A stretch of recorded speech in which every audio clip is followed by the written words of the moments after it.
What's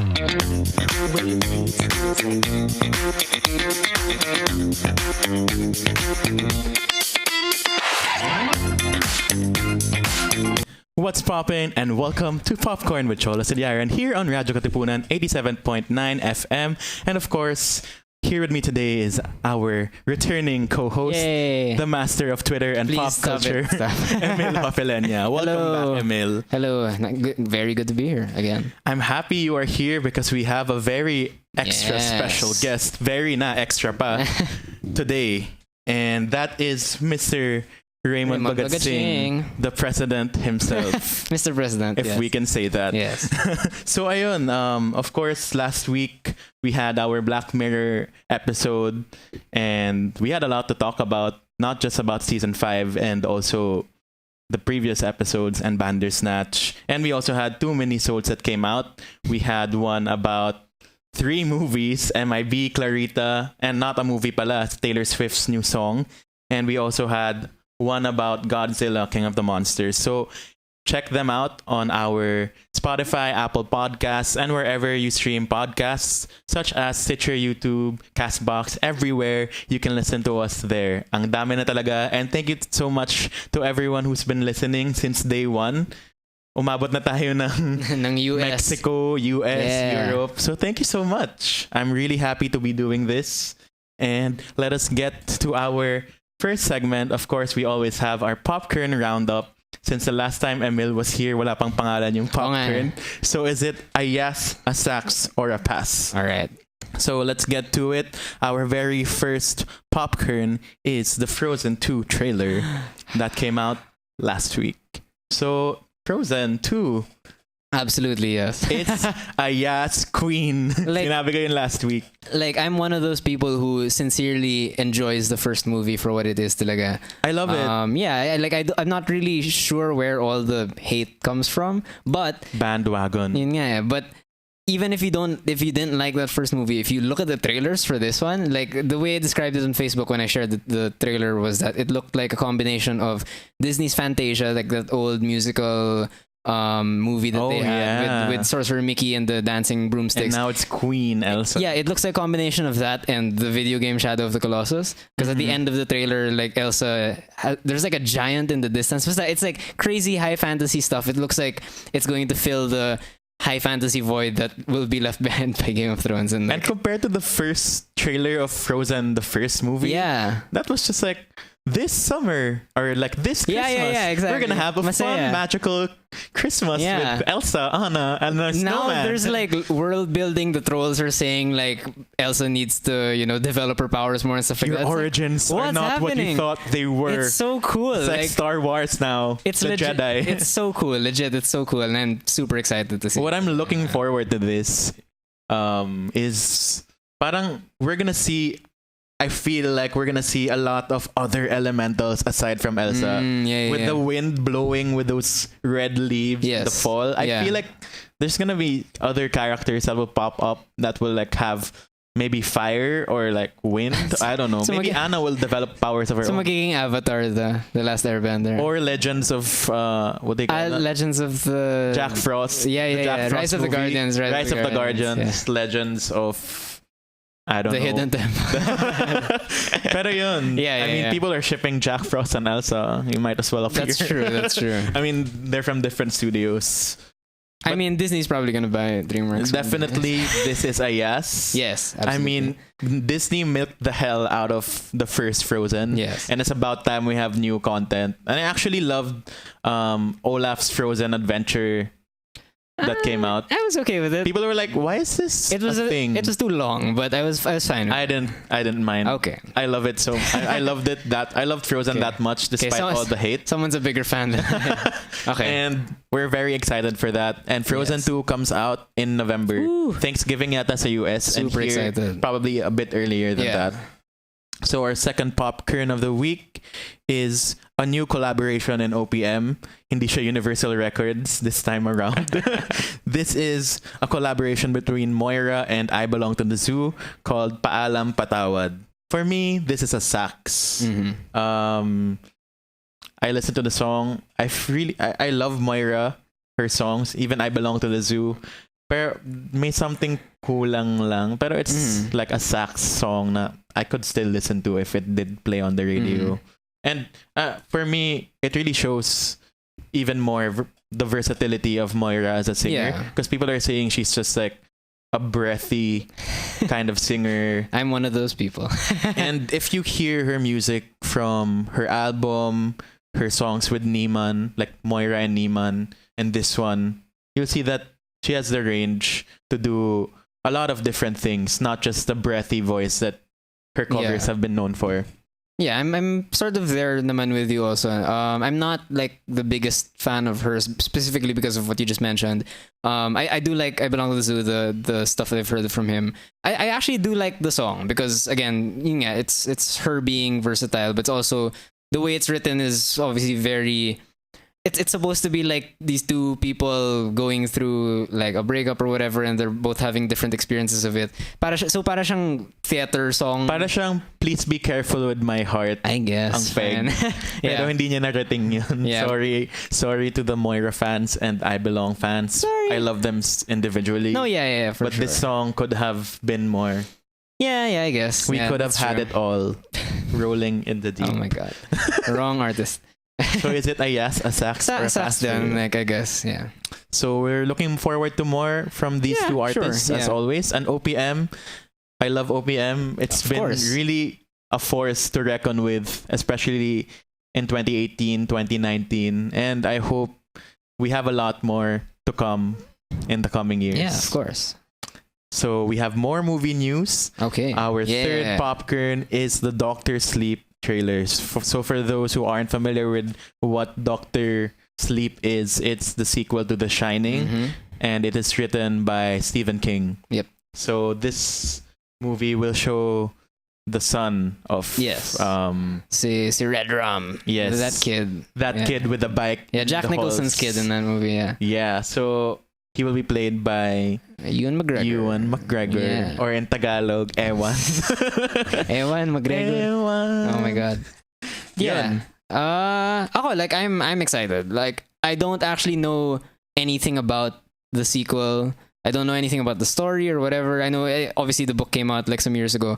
The only thing that gives me confidence and gives me a lot of confidence is that it's directed by Mike Flanagan, who has been on a roll with his horror. He's such a dependable horror director. Because for those of you who have seen The Haunting of Hill House, like he did that exactly. Claps. Yeah, and not just that, but lots of other horror films as well. He did Gerald's Game. He did Gerald's Game. He did Annabelle Creation. It's actually a decent Annabelle movie. More than the first one. Absolutely, yeah. So I just have so much faith in him. I feel like he has a style that's not just dependent on the scares. Like talagang may emotion siya.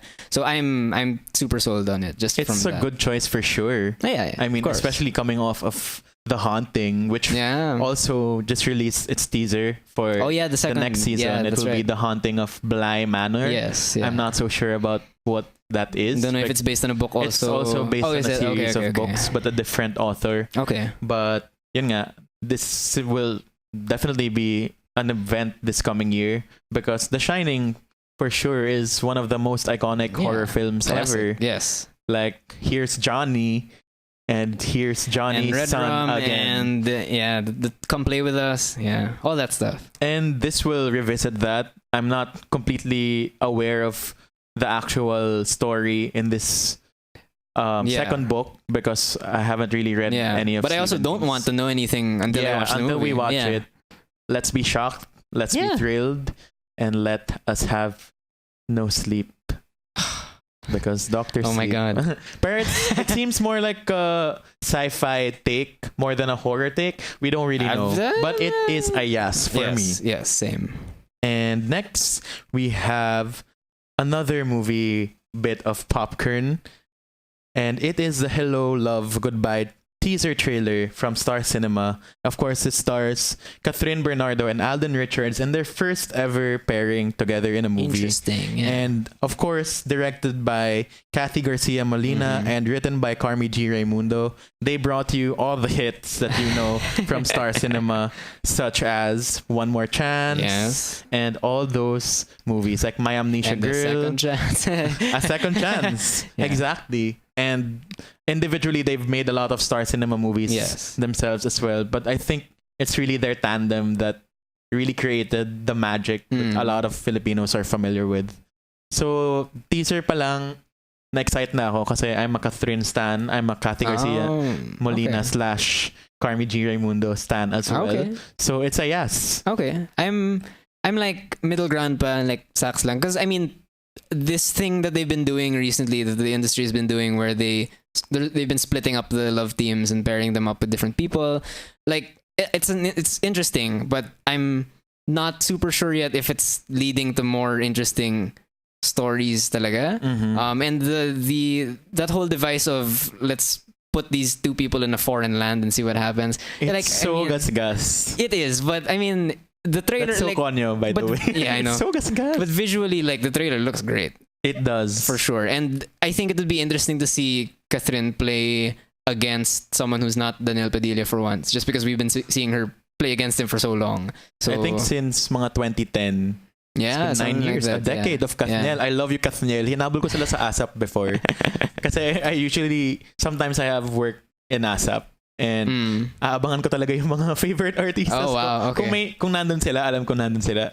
Aabangan ko sila, mapapicture ako. Hinabol ko yung Kathniel. Oh my God.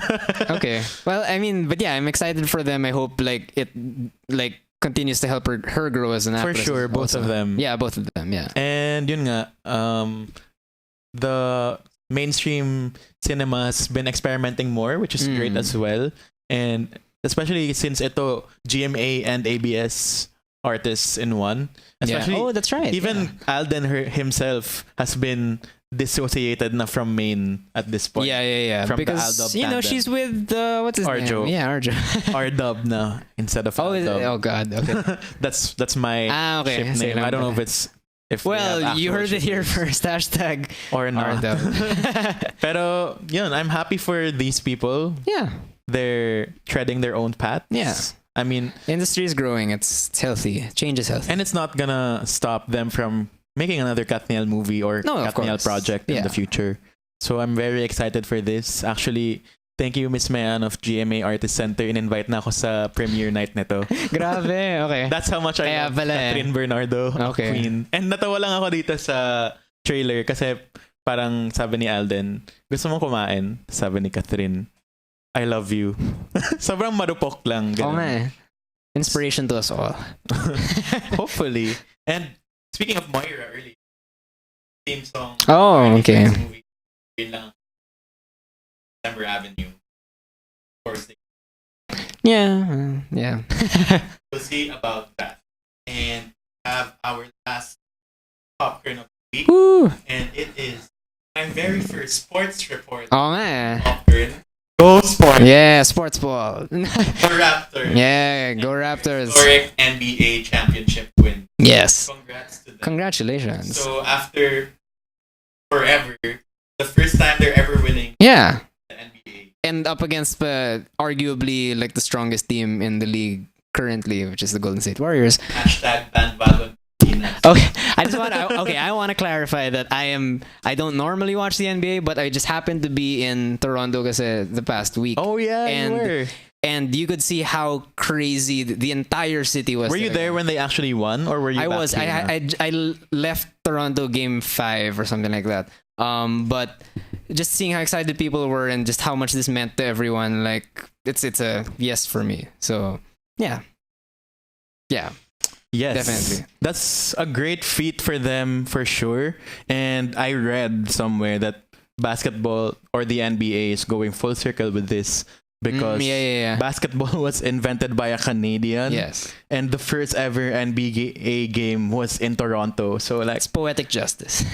Go Raptors. And the Golden State Warriors have been in the finals for like 3 consecutive something years. Like that, yeah. I mean, but kudos to them. Like, talagang dramatic yung games. Like, neck and neck the whole time. So, like, huge respect to both teams and all the players. So, yeah. Sports. Go Sports. Sana magkaroon pa tayo ng sports news kasi wala talaga akong alam dun. Pero, of course, NBA is like iconic enough to not talk about here. And that is our popcorn for this week. we will go on a short break. And of course, we'll be back with our extra special guest, Yeah. Mr. Manuel Quezon. Manuel Quezon himself. Back from the grave. Or Mr. Raymond Bagatsing.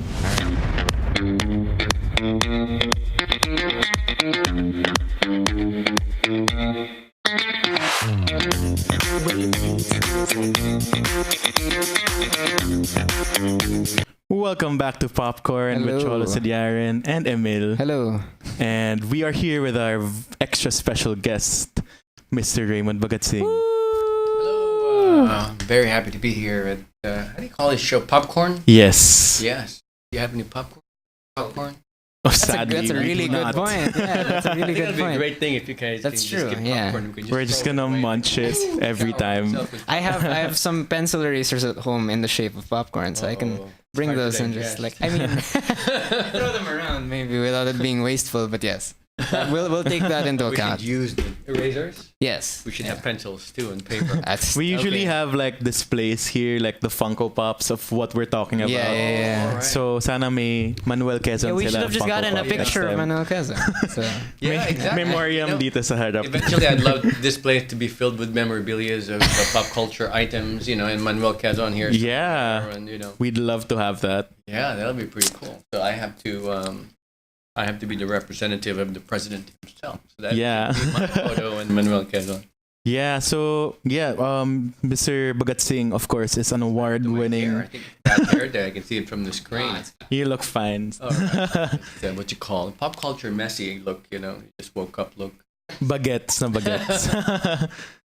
And he's repping my favorite Avenger as well, Captain Yeah. America. Is your favorite? Yeah. Actually, I couldn't find my favorite, which is Iron Man. Oh, But I love him too. That's why I bought it. But first Iron Man, then So of course, Mr. Bagatsing is joining us to talk about his latest film, Quezon's Game, and of course he plays Manuel Quezon in that movie.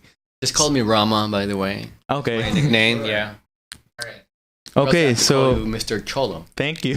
Wala na pong You wouldn't Mister. mind that. Wala na pong Mister. yeah.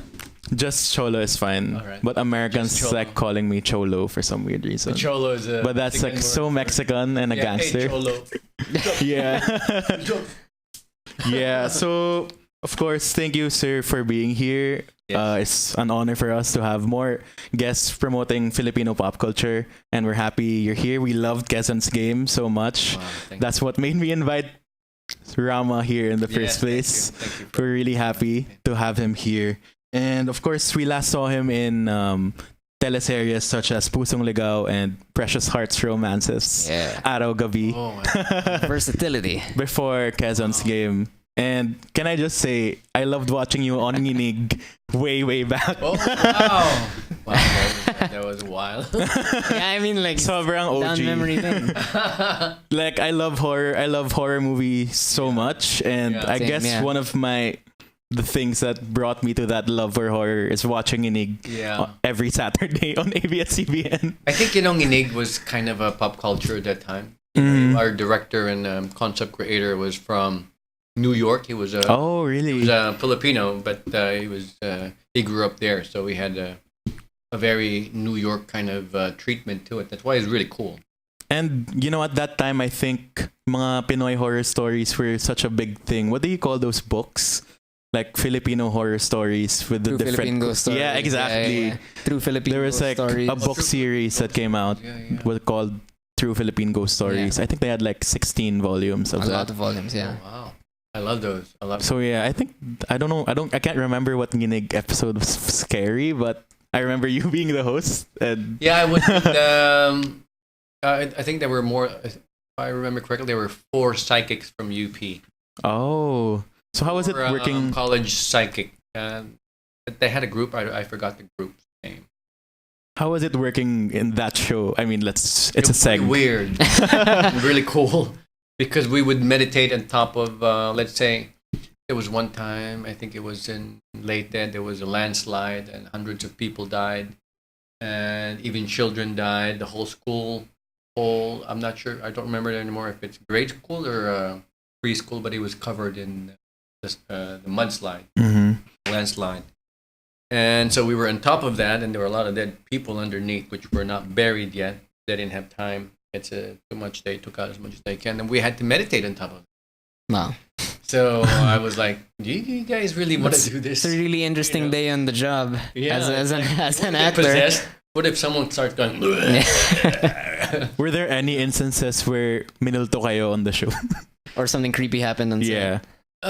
You know what? There was a time in Manila that it was really dark. This old building, really dark, and all we had were candles, and sometimes it was just really small flashlights. Because the psychic said that we should go around and we shouldn't have too much bright light.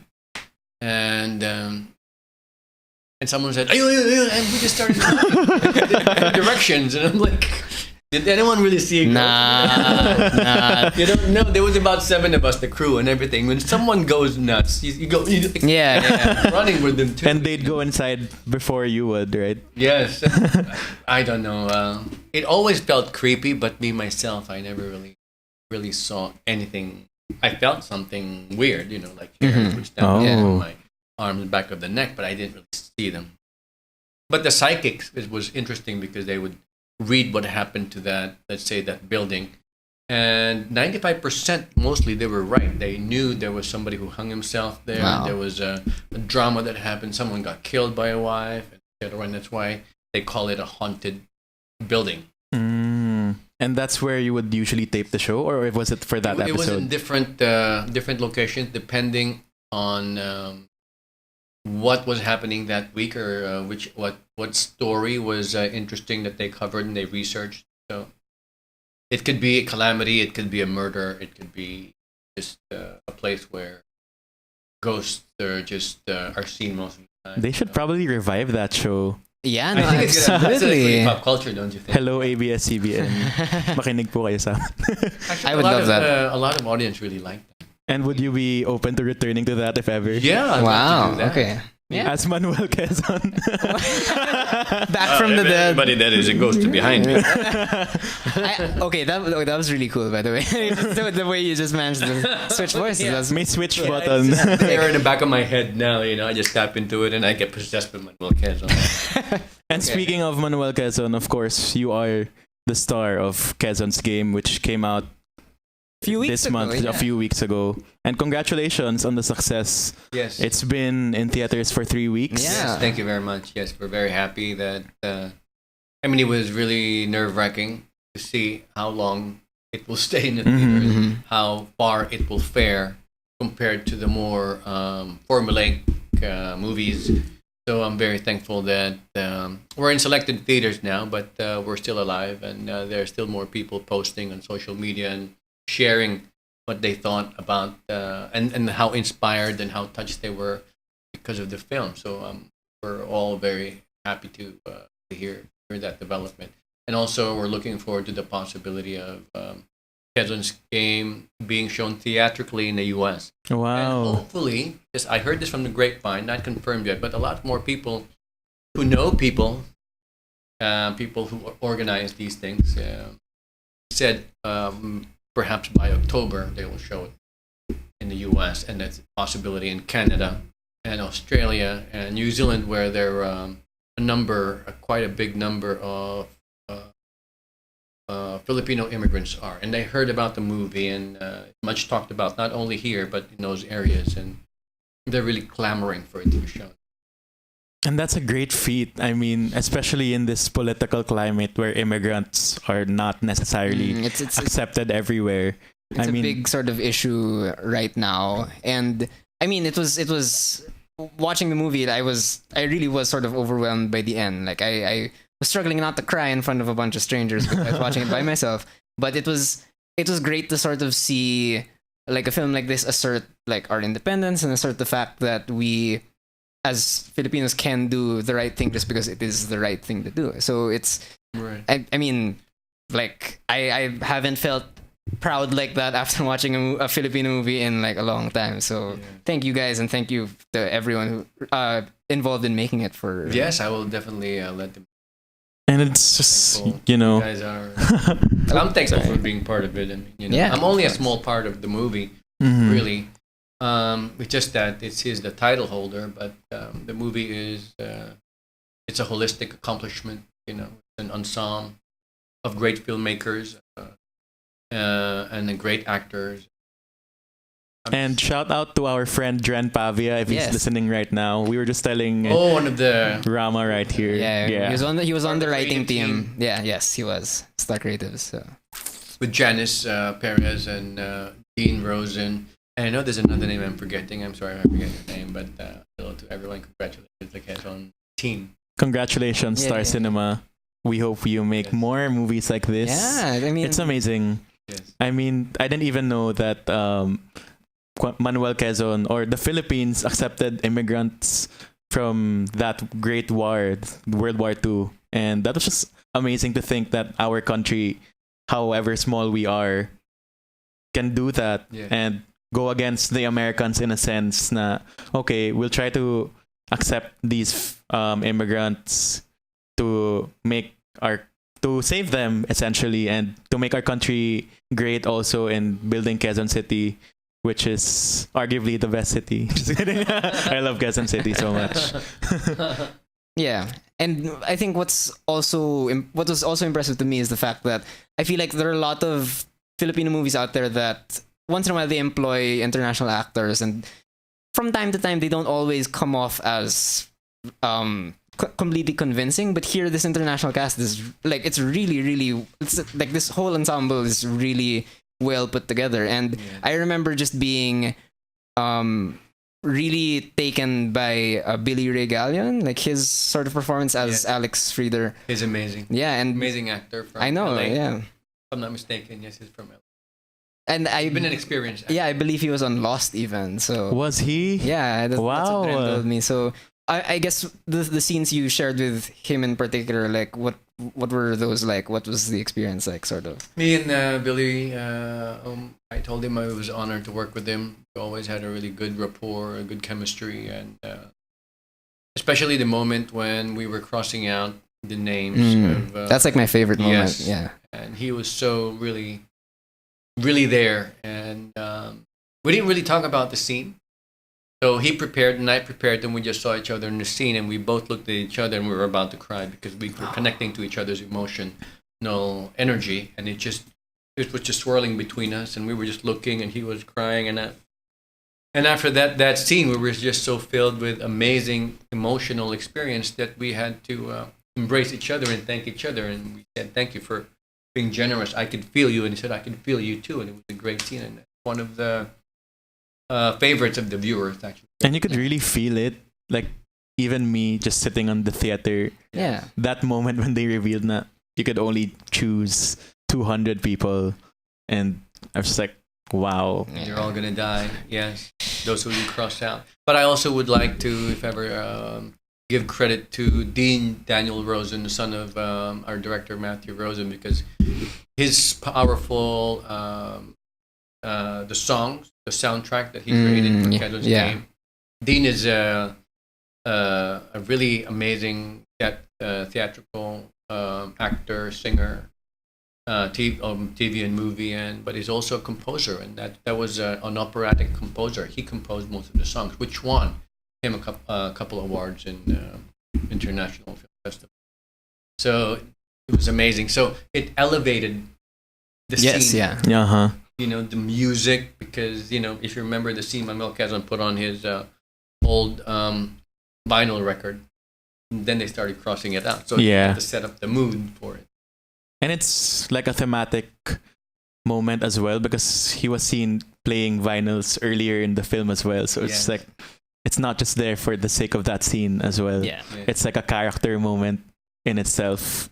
And Yes. it's really amazing. The story is just like well put together and moving, Yeah. as I said, especially in this time. But we're curious to know as well, how did you get into this role? I heard you actually auditioned for it more than just being handed the role. Yeah, so that's really a nice anecdote because I was doing Pusong Ligaw, which you mentioned earlier, and we got home at 6 a.m. in the morning, and I checked my phone, and I received a text telling me that, "Hi Raymond, we got your contact number from your uncle Raul at the Bagatsing compound in Pasay, because I used to live there, and we'd like to offer you a movie. Would you like to come by in Makati Poblacion area around 9 a.m.?" And I said 9 a.m. That gives me 1 hour to get home, 1 hour to take a shower. I'll sleep in the van by 8 o'clock, all the way to Makati. Then less than 40 minutes of sleep. Oh my Then I gosh. meet the producer. I'm like, is this worth it? So I said, sayang naman, I might get probably a good movie. It's an indie film, and I miss making a movie. So even though I don't really have the time, because if it's a good project, I'll fit it in. So when I got there, I was, the director came by and he explained to me the movie, and I was like, oh, all right. Then he said, my wife saw you, and she knows you, and we're looking for our Quezon, and we thought about you, and so here's the speech of Quezon, and would you like a few minutes to study that? When you're ready, let us know, and you can go. I go where? Audition. I didn't know it was an audition. I thought you were gonna give me the project. I'm like, I haven't slept. My brain is not working. I've only had 40 minutes sleep. And I'm like, and he looked at me like, I'm like, okay, yes, all right, coffee, please. I need coffee. I need to wake my mind up. And so I just went and did it. And it was a momentous time because people were clapping after the audition. It was a long speech. These were from the Filipino staff that they had. And when I looked at the director, he didn't look happy. He was like, kind of stunned. I didn't know if he was thinking like, what a terrible reading. And I went. So I was passing through these people going. He goes, okay, Raymond, thank you. We'll just give you a call. If you usually hear that, that means he's never going to call. Because he never said anything. He didn't really say, that was good. That was good. Call. And I was on my way home. I knew it. I should have just stayed home. Now I am going to bring home disappointment with me. So I didn't hear from him for 2 months. Oh. Wow. Okay. So I thought he was totally like, so ego, like, oh, I just left. Now I have that one to put in one loss again. And then finally someone texted again. It happened again. I just got home at 6 a.m. in the morning. Wasn't to go. And said, can you come to the office for a final casting? You made it to the final audition. And I go, wow, I made it to the final audition, but it's still not mine. And I haven't slept. Should I do it? Should I go there?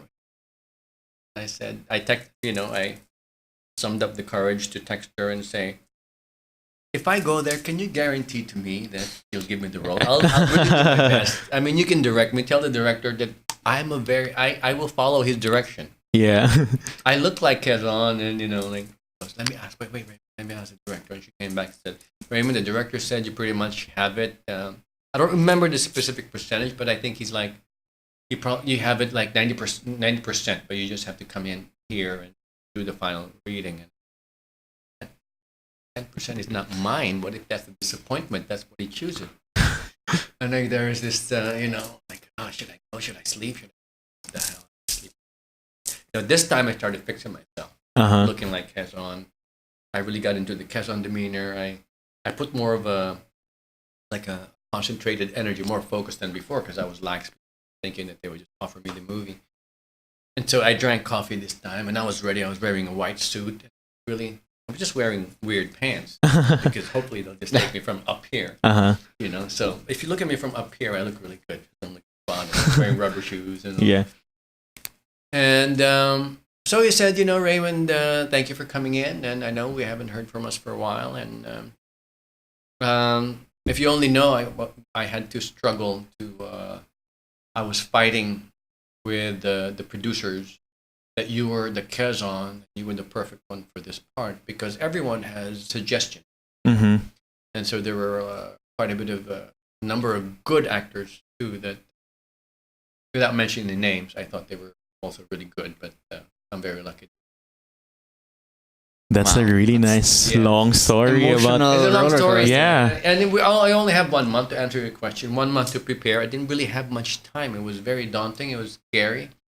I didn't think I was going to be prepared for it, but I was lucky. My post only ended. Oh, it ended already. I had like a whole month to prepare and to research and to turn off my phone and memorize his line, and we had a lot of revisions, so I always had to like put in something new to the memory, and it's not easy to ad lib because of the way he speaks. It's very different. Mm-hmm. And then we also had 1 week rehearsal. Even like a couple of weeks before the shooting, we actually went through the highlight scenes. They rented a hall, they fixed it up with lightings and their cameras, and we had camera people and staff without the costume. But we already went over and over the scenes, so we had a rapport. So when we got to the set, a lot of us as actors really understood who our characters were. It was very Western way of filmmaking. Very time consuming for Filipinos who are always on the go and on the rush, you know. And have teleseries And tapings. Okay, shoot different characters, but our director Matthew Rosen is British Jewish. Mm-hmm. He wanted to take his time. That's just the way he does when he works. It seems, that's my observation. He really takes his time. He makes sure that everything is all set up and well, and before he executes. But getting into the role of Manuel Quezon, how much did you take in? Like, did you read books, watch videos? I didn't have time to read a book because there was only 1 month left. If I would read a book, biography, it would take quite a bit of time. Then I wouldn't be able to study my script, which is another like 100. It would be like 100 pages. And so all I researched was that part of his life during the Jewish time. So I went on online to research articles about it, and I found some videos on it. And then I studied a few of his speeches that he spoke English, mostly Spanish and Tagalog, and to get a feel of his pacing and his accent. I always say I've never heard him speak to anyone, because it's usually different when someone speaks rhetorically in front of people, on the podium, rather than speaking to someone naturally. So I'm just lucky. I just said, okay, hopefully he speaks this way, and hopefully I'm just gonna try to find the state of mind and the mannerisms will just follow. So I was lucky that. I always say I was possessed by him because first thing I do is read my script and watch his. I always have the TV on his YouTube videos playing over and over again all day. So I had to like obsessively fill myself.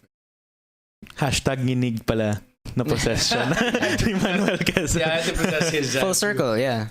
And to I bring mean, him up. it's really impressive that all took place in a month because you sound completely different in the movie. Like it's really It's impressive. amazing. So there's a very specific sort of cadence to the way he speaks that isn't. That's the word. It's not like normal American English. You can clearly see where the Filipino ends and the American begins, and it's like this weird combination. A bit of the Spanish. Yeah. Is in there. Yes, I was very lucky that I worked well with my other co-actors, and I could only be President Quezon if they believe me to be President Quezon, because it would depend. My action will depend on my co-actors. From what I've learned, no acting. Acting is really no acting. So this is from Sandy Meisner, one of the greatest teachers in the U.S. internationally. He said, don't do anything unless the other actor makes it. So I'll just stand there and try to be as believable as President Quezon. If they respond to me with that awe, as if they would the president, then it would come naturally to me to have this chemistry dialogue with him. And on the set, of course, I had to focus a lot, focusing on Manuel Quezon rather than who Raymond Bagatsing is. I tried not to play too much on the set. I tried to be as dignified and as quiet as possible. If no one's talking to me, I'm just sleeping or napping or studying my script. Either that or watching people sometimes. When one of my co-actors want to play, like, hey, I start walking away. Because I might lose myself into that. Yeah. And that's Raymond Bagatsing playing with a co-actor. And if I go on a take on a set, I might carry that over. So I was very careful. Keep my consistency. It wasn't easy because, it's a little lonely being too focused. But it paid off. Yes, absolutely. Yeah. But like on a set, is it already understood between all the co-actors na, okay, I'm in my zone, don't bother me that Like, much? was there a note passed around that said, "Don't talk to Raymond"? He's Manuel Quezon right now. I think they knew how extensive the role was because they saw that a lot of the scenes I was in it and there was really long line. And they knew because the film was 75% English. Mhm. And even their part, they had to focus on it themselves. I mean, it was a period 1930 Mhm. movie, and everyone had to get into the character. Dwight Eisenhower, he couldn't just play someone who's in the military. He had to research Dwight Eisenhower, and the other one had to play Paul McNutt, and all the other like Aurora, Rachel Alejandro, Baby. Baby, Si Baby. yes, she Andrina. was also, Yeah.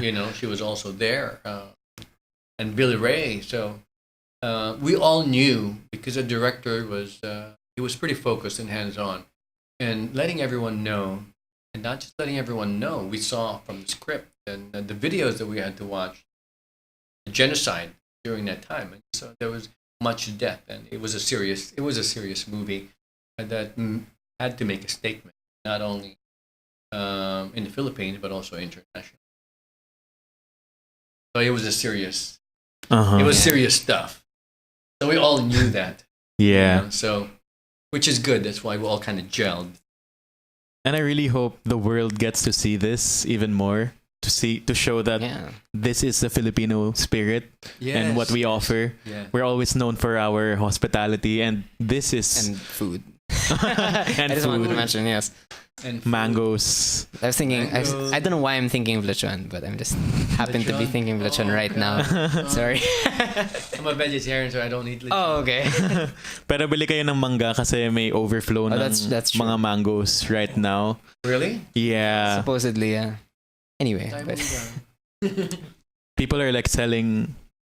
We have this group called Ateneo Trade in Ateneo, and I think people were selling like kilos of mangoes they're buying from farmers to support the directly from farmers. to support the overflow of the supply of mangoes. So they're selling it to other people, and people are actually buying.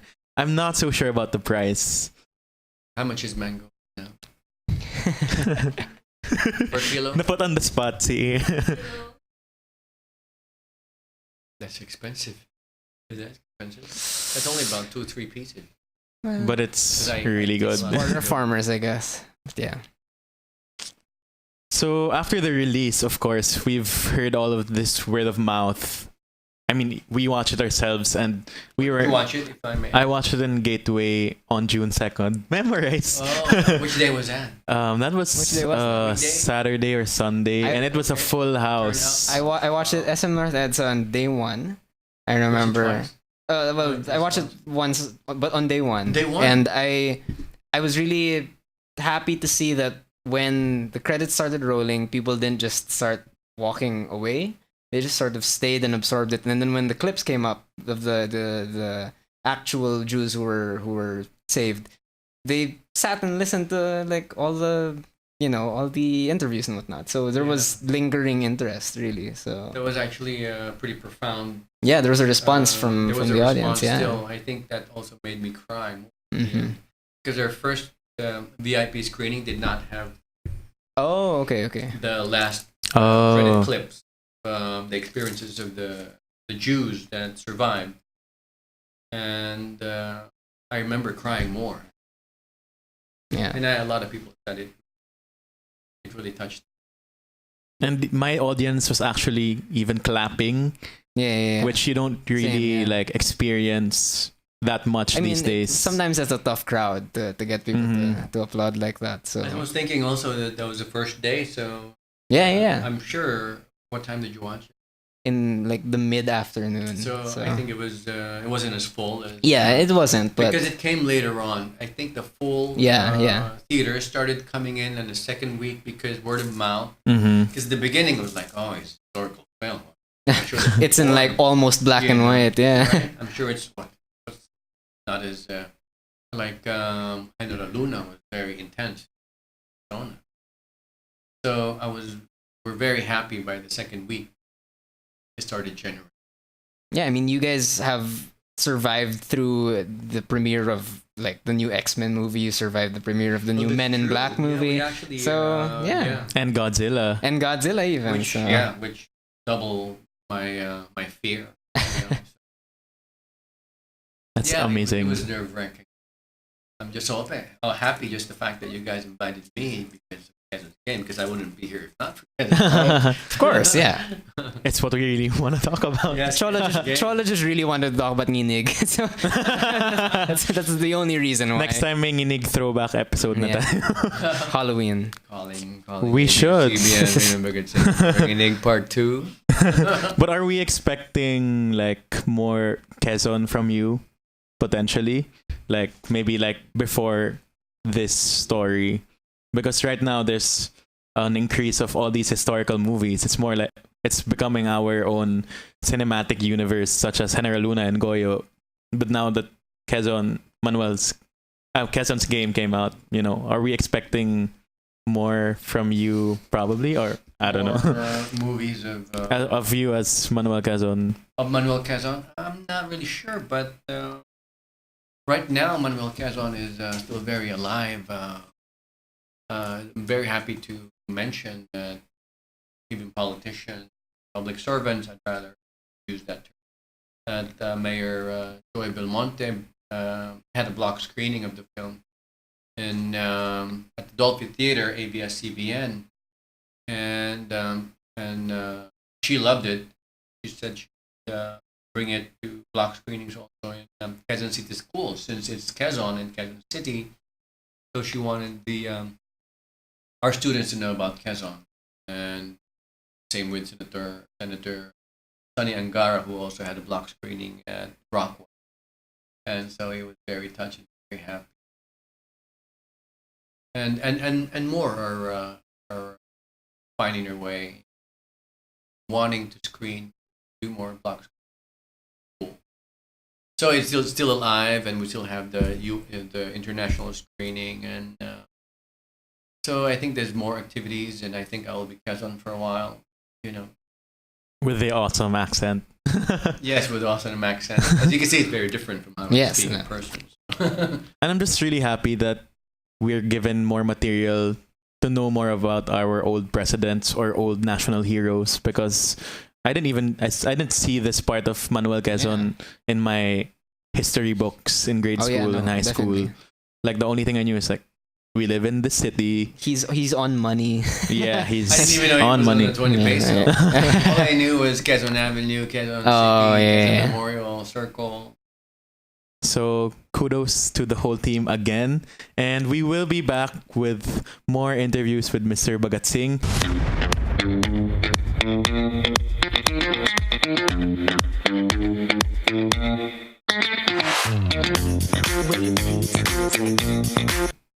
And that was Sway by Paolo Sandejas.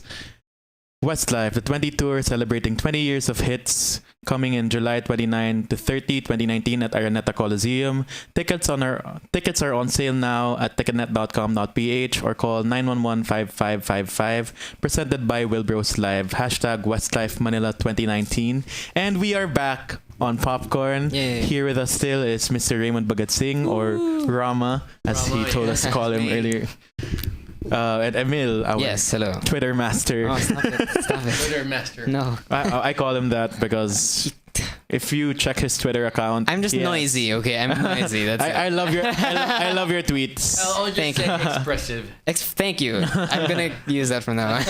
I'm very expressive. He has amazing pop culture reviews, and that's why I like having him here as well, because we like to discuss these things with him. More in touch with oh God. Oh no. Okay. Nasa listahan ka na. I know, God. I have to, never mind. Thank you. So anyway, going back to our interview, of course, you've been one of the Philippines' respected actors for a long time now, and we're just curious to know what other roles would you like to portray in the future, given especially that you won Gawad Orian and all those awards. Oh, thank you. I'd like to play a superhero. Ooh. You know, interesting. Filipino superhero, maybe a It was very touching today because someone gave her a review of the film. And she even said, I really like you as Quezon, and also you're a really good actor. And hopefully, when they do a Pinoy version of Iron Man, you can play, kind of have a semblance of him as well. Oh, I'm sure you love that. You Yeah. guys move, Yeah. So yeah, I'd love to do something. Maybe in like the Darna universe they're trying to establish. Maybe. Yeah. Yes, maybe they could. Yeah. I was Would thinking of would writing you something. would you go for a superhero or supervillain? Or an anti-hero. I don't know. It depends. Okay. Yeah, that's a good question. I think I'll have to cross that bridge when I'm offering. Okay. But I must say, bagay na bagay sa superhero si Yeah. Rama. Oh, thank you. Like, pwede nang maging Captain America sa tabi natin. So hopefully, you do get offered that Yeah, I think superhero that'd role. be super cool. Actually, That would be I had awesome. An idea of writing my own. Oh yeah, go I for had that it. thought before you guys. I'm not sure if it was from your email, but I did have that thought today. Like, maybe we should work on something like think of a story like Pinoy Iron Man. What would we call it? But he'd have to be like also like a rich Boy Bakal. Yeah, no, I saw something like that. Boy Bakal. Mangyero. Oh, that's right, Boy Bakal. It's probably a gym instructor by day. It writes itself. Yeah. So you heard it here first. We're yeah, already yeah. developing. Copyright. So we'd love to consult on that. No, go public. They're gonna steal my idea. It's okay. Just get me for. We have physical evidence it was here first. Yes, exactly. Please. But like, Corn. given that you've mentioned that there are offers and there are also auditions, like how often are roles in general offered, or how often do you have to go to auditions when it comes to like Filipino movies and TV? I haven't really done much audition for Filipino production except for this. Just because maybe I was just too busy working on teleseries, which take so much of our time. We're up like 18 to 20, 23 sometimes. During the end of a teleserie, we have the capacity to work more than 24 hours to finish up everything. So, international films, when they're here, I do get to audition. But I'm okay. I'm okay to audition. Not really a problem. It's just hard when you haven't slept. Yeah. It's a challenge. But like, given the challenges of the teleserye schedule, like, could you mention like what makes being in a teleserye nice or like fulfilling in a sense? Oh, for me, teleserye are like they're like the training of an actor. So you do it regularly. You're shooting. You're on the set 3 to 4 times, sometimes 5 days a week. And you're there really long hours. So you're always the script comes really late, and so it trains you to be fast, your reflexes, your memory. It keeps you sharp as an actor, which pretty much prepares you for a really good serious film when they come, an independent film that has a really good story, and then the pacing of films are slower. Mm-hmm. They take their time with teleseries, so you have much more time to actually use what you've learned on teleserie set. Because not only on teleserie set would you get trained as an actor, but you also get trained to be very patient. There's a lot of waiting. Sometimes there's no waiting, but a lot of times there's a lot of waiting, and the waiting itself is a challenge because you're just cooped up in that place and hours and hours on end. And then they call you at 3 a.m. They still have a scene. You have a heavy scene, and you have to cry. You have to get angry, and you have to memorize like whole half a page. So it teaches you to harness the power of concentration at odd hours and at the point of exhaustion. But like, It's like a little bittersweet there, but yeah. I get like 3 a.m., but I have to pretend it's 7 a.m. that I just woke up and I'm invigorated and that. Yeah. and sometimes you shoot to air on the day, Yes, right? Exactly, and you get Crazy. They're rushing you, and you have to cry, but everyone's pressuring you to cry, and you can't cry. It's like acting boot camp almost. It's, Yes, it is, yeah, exactly. Yeah. It really trains you in more ways than one. So, But like, given that you've been in multiple teleseries already from before and even until now, have you noticed any changes or like developments in the teleserye formula or in the stories that you've been given? I have to be careful. Oh. It's actually, yes, that we have improved, especially working hours. Before, I remember, we could work from 24 to 30 plus hours. Wow. I remember we would work the next day past lunch. And you started like madaling araw, I'm Yes, presuming. I don't know, the day before. And I'm just lucky that after lunch on the second day, most of my crying scenes were there. I think I won most of my teleserie awards because I was so tired. I was crying amazingly. It was so natural. I didn't want to stop. The director says, cut. I'm like, cut. I'm like, Raymond, okay. Sorry. Totoo na pala. Send me home. Pero pag ganyan sa teleserye, mas gusto mo ba yung bida ka or kontrabida? Or may bida-kontrabida roles I don't din? really mind anything. It just depends on the offer and the role is here, and I base it there. And so if they say, Raymond, they're in the office, ALV says, do you want to do this? And so I read it and I go, it's a contributor role, yeah, but it has a heart. And usually I say to the director, can I just don't do a caricature? Before? Can we put some heart? Really, this come from a very pained experience. That's why they become insecure and they become bullied. So I put in a lot of psychological layers too. So it could also be bida, but I like going from bida. You know, I like layers of psychology, which makes a character interesting. I don't think I would like to be doing just be the good guy. I'll get bored. From a creative artist, actor's point of view, it's nice for popularity, you know, but I like stimulation. I like getting excited about something that I haven't done. And mas intense. Intense. I feel maging kontrabida. Very intense. And very tiring too. Very, very tiring. And you can be mean for a reason. Like, yes. Obviously you're such a nice person here with us right now, but as a kontrabida, pwede kang maging mata pobre to someone or something like that. Well, they always say that the best way to play like an antagonist or a quote-unquote villain is to not see them as an antagonist or a villain, to really see them, sort of play them just as if they were right. Yes, right. Yeah, exactly. yeah. That they're justified. It's the justified meanness because the world is harsh on them, you know. And I think a lot of people really relate to that too. Yeah, for sure. It's a very human experience. As long as they see the contributors, kaya nga pala siya ganyan eh, kasi broken family siya, tapos ganito nangyari sa kanya ng bata. So it's nice because they remember you. They remember, they love you and hate you at the same time. And that's the best thing. Sometimes you just really love to hate characters on TV. Yeah. And the kontrabidas are arguably memorable talaga when you remember all these teleseries from the past, even until now. Yes, I think I'm going to give credit to contributors because without us, the bida's not going to look good.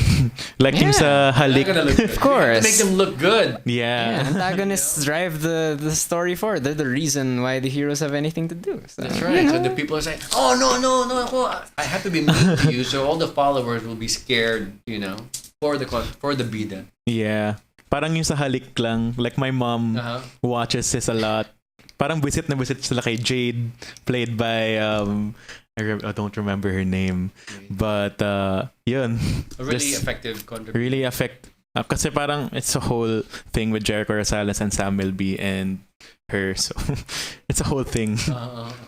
So anyway, speaking of teleseries, two of your siblings are actually also in show business. When they got into show business, did they look up to you kaya sila pumasok sa showbiz, or I can't really say that. They'd probably say, "Oh no, Kuya, we don't care about him." I think it's more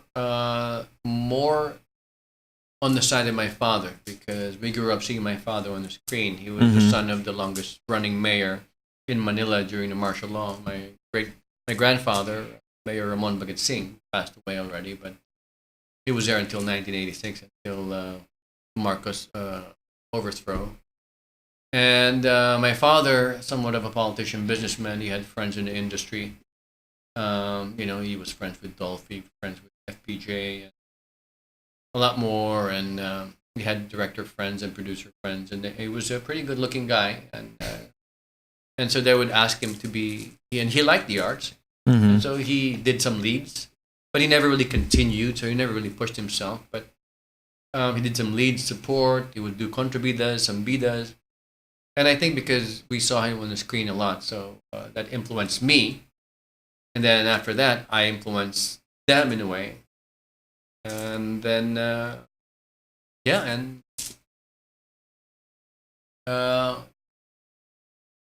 think I was the one who really went into it full time and really went into it like seriously. It wasn't just being an artista, being an actor. And I heard Taking you... to the extreme level of obsession. And I heard you started when you were 15, actually. Is that like Yes. accurate? Yes, around that time. Because I studied in Australia. I was there around 10 years old. And so that's why I didn't really hear about Manuel Quezon. I knew about Rizal and the others. And just, gosh. I would come here for a vacation and talent coordinators in malls were like, oh, phone number. Interesado ka? Mo sa? That's my job. We go to, but for singers and like musicians. Yeah. Oh, talent scout kind of. Headhunter. Oh, yeah. It gives you a license to stalk. Kinda. But we usually just listen to music on Spotify and YouTube, and then if you like someone, if we like someone, we see if they have a label already, and if not, then we try to get them or contact them for an exploratory meeting. And okay. Yeah. It's not as direct as following them around. No. In the mall. No. Maybe in gigs probably, but not really like stalking in a mall. Because I used to get that like a number of times. Wow. Each time I would come, every year during Christmas, I would spend Christmas here, and they would be like, had cards, but I never really pushed through with it because I had to go back. High school was there and college, and it just so happened that one time I stayed here for about a year, and I just wanted to experience the Filipino life again. I didn't really want to study. I wanted to hang out. I just feel the culture. My father said, "Para, enroll kita na gusto ngayon ng computer science.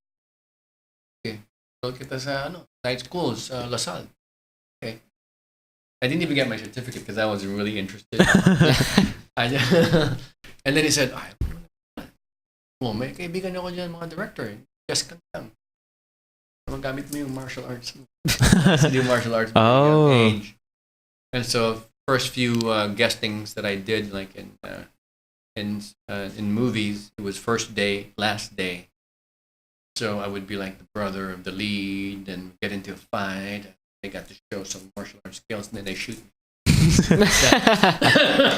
That's a good gig. Yeah, a couple of times it was like that. I would be guesting in that day, and I would die that day. All right. So first day, last day. And would that be one of the reasons why action was one of the first genres Yes, ever took? Because I love action. I love Bruce Lee. I was a martial art. I love Jackie Chan and most of the Chinese martial arts.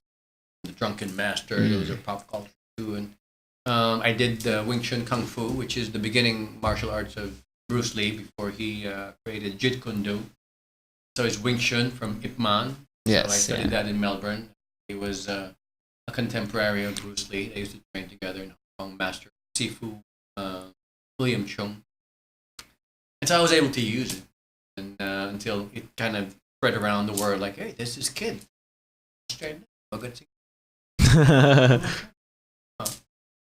And then it just started word of mouth, getting to action.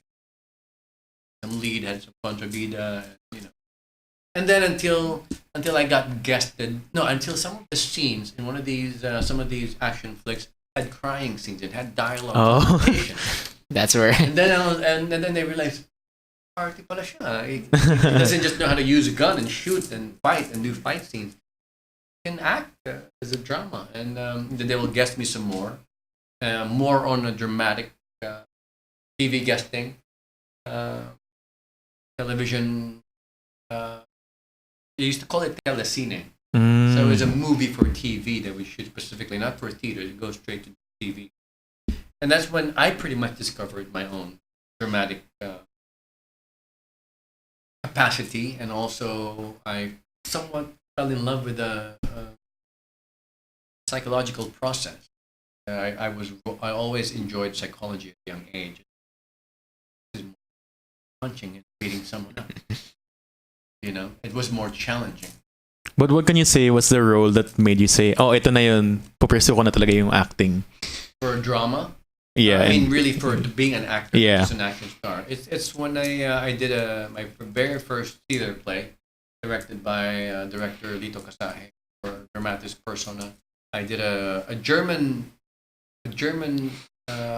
play from the Goethe Institute. It was, and he chooses a lot of really deep intellectual English plays, and it was called The Man Outside. And so there was only a few characters, a very intimate theater. We had a really cross theater, and the audience were just next to us. So if you were scared of audience, you're going to lose that. If you had inhibitions as an actor, you will lose that. I had to cry there. My spit was flying to the audience because they were so close, and they were there with me, and I had to cry, and I had deep layers of psychological struggle, drama, and I remember Tita Lorly Villanueva, a respected theater teacher and actress. She workshopped me trying to get that emotion out, and taught me how to bring tension to my body, and I worked with her, and then after the play she said, "No, now you can do anything," because it was really hard. It was really hard. The lines were really deep, and it was an intellectual piece. I really discovered my intellectual side, and also my capacity for psychological harnessing those emotions. And so, and then word started getting around that, oh, he can act, he's pretty cultured, he did theater, and then he started getting more roles for theater, getting more dramatic roles. Again, I was lucky enough to begin winning awards because of the serious projects that would be offered to me. I guess destiny took over. I guess that's really where I was meant to go. And then action started to die down. And now you're the president. And so, like, privileged. Yes, I'm very privileged. Medyo not related to that, but checking your Instagram, you seem to be like super into fitness. Like, as I mean, you were of President Quezon. His suit. Oh yeah, it's surprising. Earlier today, I think I said behind President Quezon, because I was showing a physical update, my abs, after workout pump, and I was talking about my new workout, circuit training. Yeah, I'm big into fitness. I've always appreciated the human body. I loved how we can carve it, we can shape it through workout and diet and discipline. And it shows. I'm like absolutely. A blob beside you. And I'm like, cute. I'm like bones. Thank you. This guys, thanks. Palit tayo. Let's even it out. Let's spread it out. Yeah. Yeah. Pa-train na lang tayo dito para maging next na tayo. Superhero din. Kasama tayo sa Avengers ni Rama. Local Avengers. Yeah, oh God, no.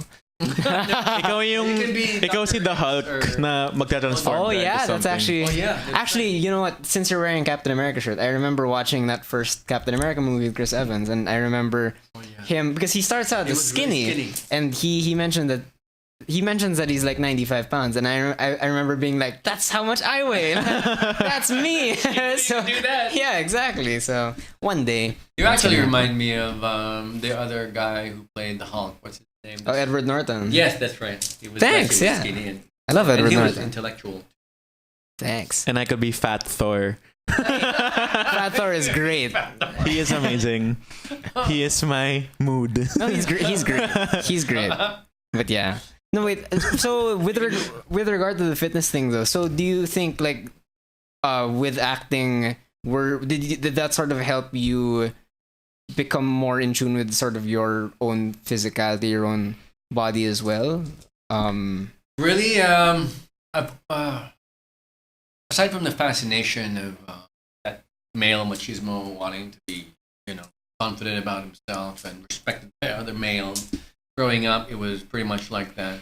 You want to show off your muscles and how strong you are. But when I became an actor, for me, there were a lot of times you'd have projects and then you won't have projects for months. And that was my way of coping with, being idle. I didn't want to be idle. It was an easy climb to success.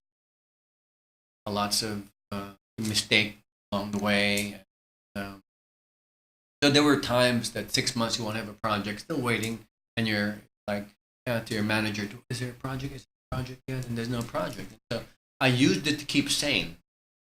So, I was self-supporting at a young age because I grew up in Australia and I enjoyed living alone, being independent.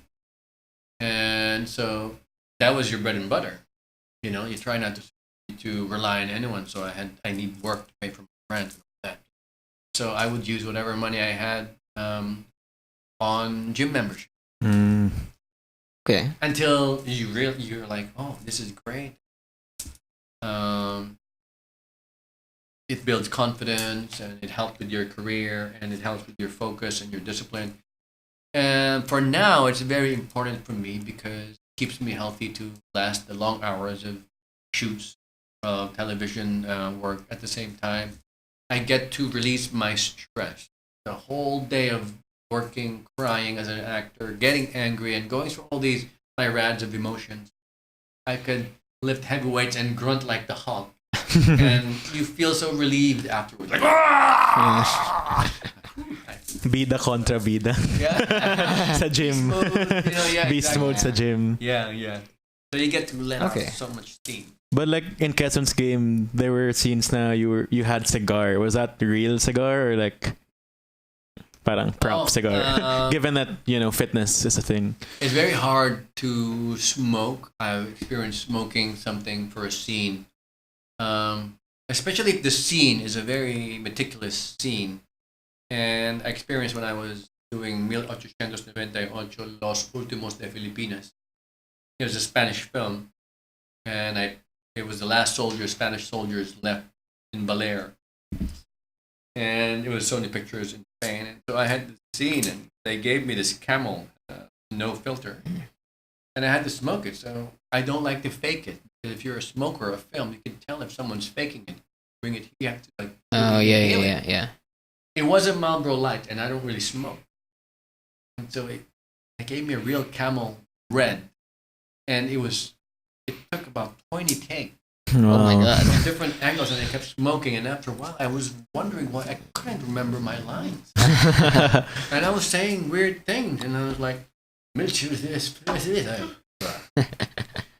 sorry. Raymond, are you okay? Yeah, I'm fine. This is how you pronounce it. And I couldn't follow the director's, his directing of the Spanish. And I just kept doing it until I'm sorry, I'm dizzy, and they had to cut. And my co-actor said, "Bro, you're turning green." Wow. I think it was nicotine poisoning. Oh my God. It was Gosh. 30 it wasn't one scene I would inhale like 5 times. So times that by 30, 150 Oh man. inhalation. I really turned green. I said. So it was nicotine poisoning. So they gave me a Coke and they fanned me and we had to stop. And so I said, okay, this is not going to work. I can't smoke this cigar. I'm going to get dizzy as it goes on and I might end up with tuberculosis. So we used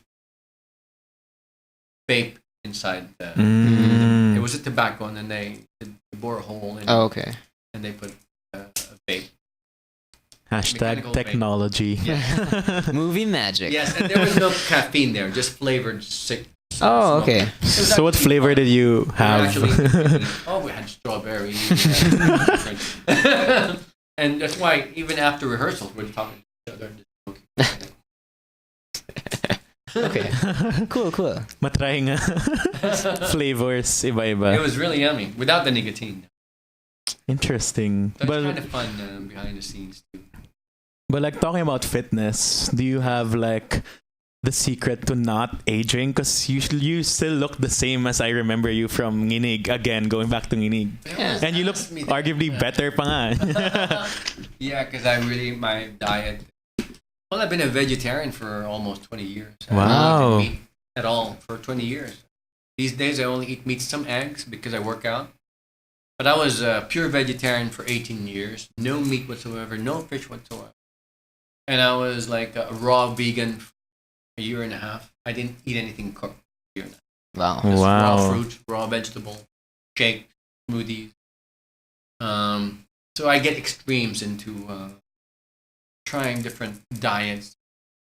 And I also fast. I do intermittent fasting. I only eat about 6 to 8 hours after waking up.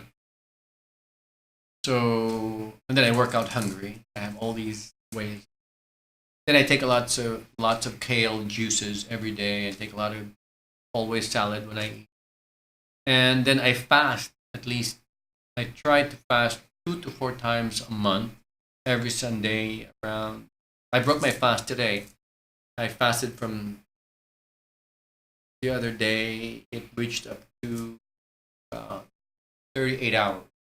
I didn't eat anything. Wow. I didn't Wow. drink anything. Only in the morning for about a liter. And so that detoxifies you Yeah. and gets rid of your dead cells. And I learned this from my yogic lifestyle because I'm a yoga instructor from the U.S. And so I'm into meditation. I meditate 2 to 3 hours or more a day. I've been doing that for more than 20 years. That's amazing. Yes, Yeah. I do tantric meditation. I was I was initiated by an Indian monk who became kind of my spiritual guide for so long. And so I got into this yogic lifestyle, Indian. Not really Indian, but that's where it came from. I do yoga almost every day. I'm a yoga instructor. I have 4 or 5 poses. And all these things, I guess, what it does is it just calms you. It takes you away. It takes you away from the buzz, the mental buzz that goes around in the city. So I think that helps. That's amazing. We now know the secret to looking as great as Raymond Bagatsing. Thank you. Maybe Paul Rudd does the Years same from now, thing. yeah. Because Paul Rudd, people are saying he hasn't aged like- as well. Yes. So like maybe that's what he does. I think also the disposition. Yeah. If you're just, I don't think about my age. Mhm. I don't think about the past. Say this was me then. This is me now, and I'll just think now. This was me, and this has always been me, and I'm the same as I was then, and I do the same thing as I did then. I do backflips. I do a lot of crazy stuff, and I can do a lot of crazy physical feats. And I never tell myself that I am just this age. I'm just me. I'm here, and I'm alive, and I make sure I try to be in the moment and have fun and enjoy people. Life lessons. It's a great Thank way you of so looking at much. it, yeah. Yeah. Cool. I think if you see Paul Rudd, he's always very light. That's right? true. Uh-huh. It's always, it's so good watching him. It makes you feel good. It's just in a good place. He doesn't say, I'm already 40. Maybe I should act serious. That's actually true. Yeah. Yeah, because a lot of people say, no, 40 na ako. Nag-iiba boses mo pag 40. Kailangan bang maging ganun boses mo pag 40? Ngayon sinasapian ka na ni Manuel Quezon. Yeah. Because then I had to put an older voice. Right? Uh-huh. An older demeanor. We will take note of that. So I don't in look 20 like years. Fat Thor. Hey. But you're still cute. And it's Thank okay. you. It works still, you know. Nakaka-flatter It works for naman. him. Thank you. Take the compliment, Chola. Yes, I will. think It's recorded. Compliment. Thanks. You guys remind me of Abbott and Costello. Oh, hey, Pop culture. I love that. That's a They great comparison. You should put a pop culture here. That's your. So It should be you guys wearing their costumes. They're into Sa Halloween episode. with the bowler hats and the Yeah, mustaches. Yeah. okay. You ever act? Okay. in Halloween. Game. So for that. now, before we go on a break, we have some questions from fans. We asked fans to use the hashtag popcorn ask Raymond for some questions, and we got Okay. a few. Oh, all right. So first, I'm not gonna say the name kasi nakakatawa yung question niya. Sabi niya, bakit ang daddy mo? What does that mean? Because right now, like in the youth, parang daddy is used as a term for like a super older attractive male. older I male. get it. Like, yo, my daddy. Yeah. Yeah, something like that.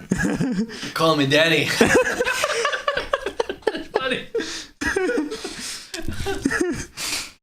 I So- don't know. Should I answer that? Up to you. I feel like the whole discussion about Fitness, the fitness yeah. thing answered that question. So I guess Yeah.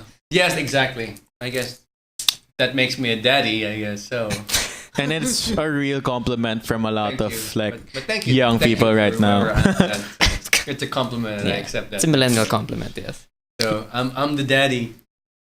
I won't be surprised if you have a video of you reading thirst tweets because Oh, yeah, there's yeah, also yeah. this concept Oh of yes. thirst tweets where the actor usually reads like these outrageous comments about their Yeah, physique their or like even Attraction worse. toward actors and stuff. But yeah, we'll see. Yes. Next episode. Produce natin yun. Oh, pwede. Next question. Talk about awkward. But it was fun. It was fun awkward. Next question. Were there Why any do I have this in here? were there any cultural gaps between working as a Filipino actor with an international crew, such as a director who's British? Not really. I think the movie proves that. It's just that it's difficult sometimes because it was pretty good that the movie was 75% English. But during the Tagalog ones, he'll be like, "Okay, good, cut." So I didn't understand that. So what do you think? Was it good? Was it? I don't know. Can someone tell him it was good or what? But I don't even know if anyone answered him. He Like, just- is it okay? I'm like, because I can't answer him. I was in the scene. Oh, You know, yeah, yeah. I'm not watching the monitor, Uh-huh. right? So, but he pretty much got his approval from somewhere. It was actually good. We also had a British, I believe he was Canadian, assistant director, and it made working more organized because he was very serious, and so it brought a serious tone. But he was fun. I mean, behind after when scenes are finished, he had a time frame to follow. He had this amount of sequences to do in a day. You know, given a limited budget, and it was actually a joy to have worked with the international cast. I'm lucky that I grew up in Melbourne, Australia. That English is like a first, second language to me. It just interchanges Tagalog, but I can express myself more in English because I have more vocabulary than. I mean, I think most Manileños do not have a really deep Tagalog vocabulary aside from those who are from the provinces who are like Cavite, Manila, Manileños. I mean, they're Tagalog talaga. You know, like Nueva Ecija and Bulacan. So that was Yes. And siguro last question na, do you have any favorite Philippine hero from history aside probably from Manuel Quezon who you played? Or maybe like Or before is- you played yeah. Quezon, was there like a particular I've hero always that you're loved interested Andres in? Bonifacio. I've loved Okay.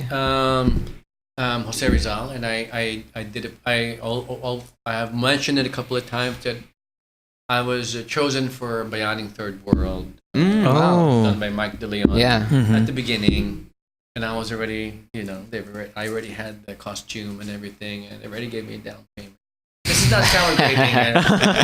And what happened was that some reason I just found out that I wasn't part of the movie anymore. Oh wow. Oh. You know, siguro I got sulot, as they call. Uh-huh. Someone more credible got the role, and it was good because friends of mine like Ricky Davao and Joel Torre got the roles together, and they won award for that. So of course you kind of like, oh, this should be fine. But I've always loved Rizal. I researched him, I read about him, I found out more about him, and I respected him. Then I did a one-man play, around 45 minutes play in the U.S. on Jose Rizal. So I've played Jose Rizal, and I loved Jose Rizal, and I became a big fan. But I wanted to play even before Robin Padilla portrayed Andres Bonifacio. I wanted to do Andres Bonifacio. But he was a really revolutionary. He was not schooled, but he was learned. Mm-hmm. He read a lot of books. He was self-taught. So I would wanted to play him. I don't know about Mabini because he's always sitting down. Hey, but that's another He's an challenge. intellectual, Yeah, yes. that's a challenge to play someone right. like that. Yeah. And Epi Quezon did a good job Mhm. playing that. You need to have that aura of intelligence. But again, we have you as Manuel Quezon, and Yes. that is amazing. Yeah, I mean it's a Thank you great. so much. Yeah. I'm really very happy. I just want to thank everyone for the attention that the role has been getting. So thank you for all the praise and all the good reviews and for the course. invitations. Of course. It has pretty much paid. It was given us the confidence that even my co-actors that we all did really good with the movie. So yun, those are the answers to your questions. Shout out sa mga nagsabing Thank you. daddy siya. Awkward naman daw, but fun. So we will be back with more popcorn after this break.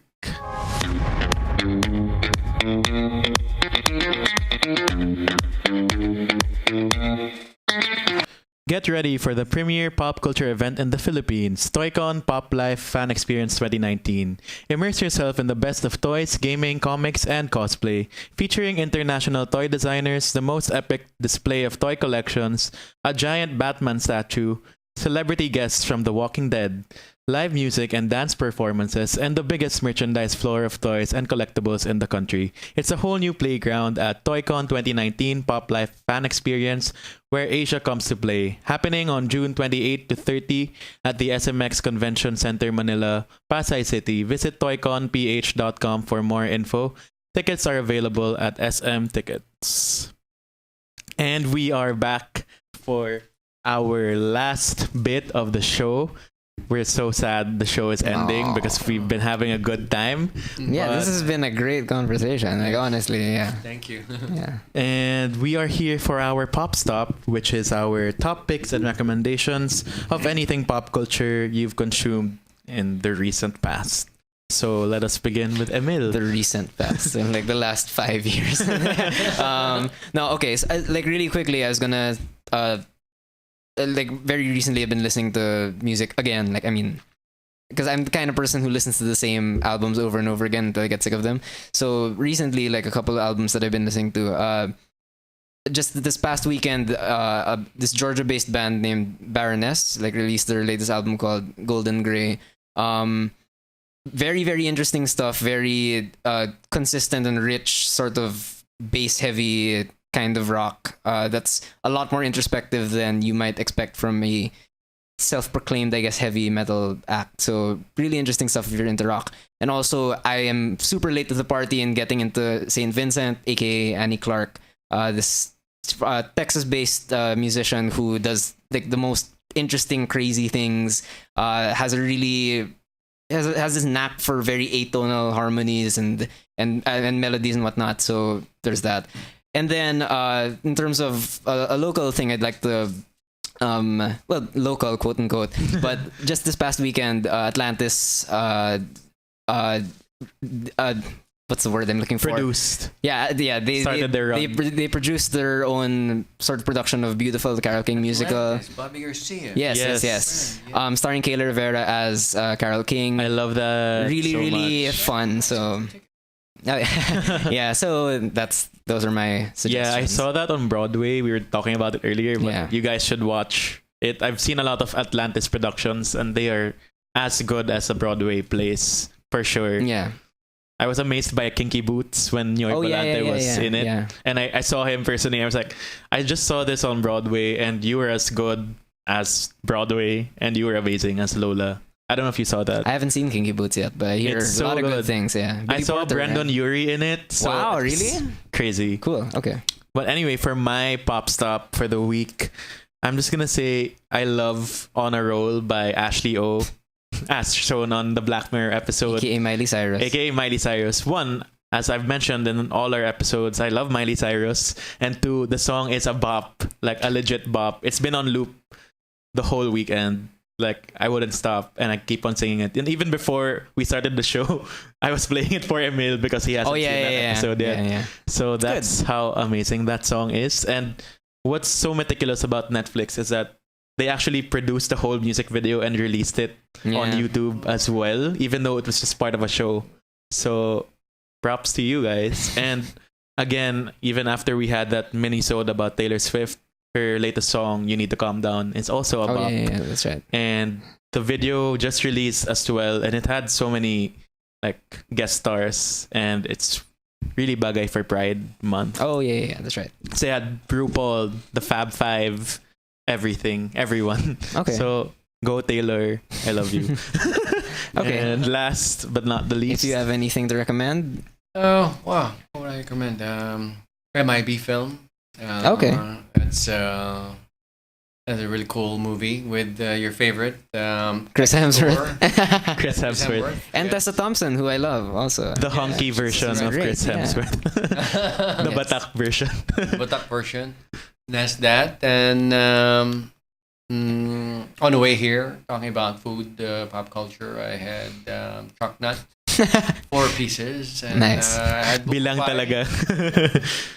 buko pie, and then I had milk tea, boba. Yes. What's your favorite milk tea? Is Is there a brand? Pearls and with brown sugar. Oh, so These days, the yeah. recent But, craze. tea or coffee. Is there any particular like milk tea? Because there's so many right now. Or maybe that we can't talk about Are we allowed endorsements. Tung Feng. What is it? Tung Feng. Yifang? The name? Huh? Was it Yifang or something? Yes. Oh, okay. Xi Fang. Yifang Yi yata. Fang. Yes. Actually tried that as well. I thought I've it was been- Yi Ti Fang. No. I'm not so sure. There's so many like Fat Fook, meron din Fat Fook. It's- I don't know. Yeah. Tiger Sugar, Coco. I can name them all. Yes. And that ice cream in BGC that's really so rich. What do you call that? It's in the new wing. One building.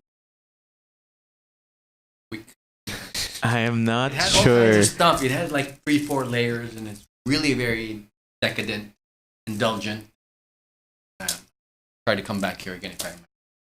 We shall check it out because I am Team QC all the way. I- I barely go to Oh, BGC, but so far. But speaking of QC, would you like to invite everyone to Yes. watch Quezon's I game? forgot to mention that, of course, pop culture, Quezon's game. Please watch Quezon's game. We're on our 3rd week. If you want a dose of pop culture, and I think you'll get this from this movie and come out as a proud Filipino, not only because of what we've done for each other as Filipinos, but what we've done for other countries and other people where no one more, not even a more powerful country, were able to do when we were able to save 1,200 plus Jews during the time of Manuel Quezon. There's pop culture. Please watch and be proud that you're a Filipino. Hashtag Pinoy Pride. Yay. So, is there any other project you'd like to promote while we're on here? Currently, we've resumed the tapings for Take Life. It's a military film led by Gerald Anderson, all-star cast. You know, we have Carla Aquino. It's a really big cast, directed by award-winning director Richard Somes. And then I have a couple of movies. I'm not sure if I'm allowed to mention them yet, but if I get a chance, I'd like to plug it again. Of course, we would be honored to have you Yeah. again, and we're really thankful you're here. Siguro last, where can they follow you? Oh, you can just follow me on Raymond Bagatsing Instagram and Raymond Bagatsing Facebook. I have a couple of pages. Follow me wherever you like. Maybe not wherever, but wag niyo na siya bigyan ng mga calling cards sa mo. yeah. Talent coordinator, talent scouts. Yeah. Oh, pwede. Well, Baka sumikat daw. gusto mo bang mag-artista? So again, thank you so much, Thank Mr. you. Raymond Bagatsing or Rama, for being here and gracing us as Manuel Quezon and yourself. Of course, we're really happy you guested on our show, and we'd love to have you back. So thank you. And this has been Popcorn with Cholo Sediaren. You can follow us on Twitter and Instagram at Popcorn with Cholo. That's Popcorn W Cholo. That's my name. Of course, you can listen to this podcast on Spotify, Apple Podcasts, YouTube, and wherever podcasts are heard. And of course, every week we're here on Radyo Katipunan 87.9. Thank you, RK Fam, every week for hosting us. And yun, thank you so much. We hope to see you next week. Goodbye. Bye. Thank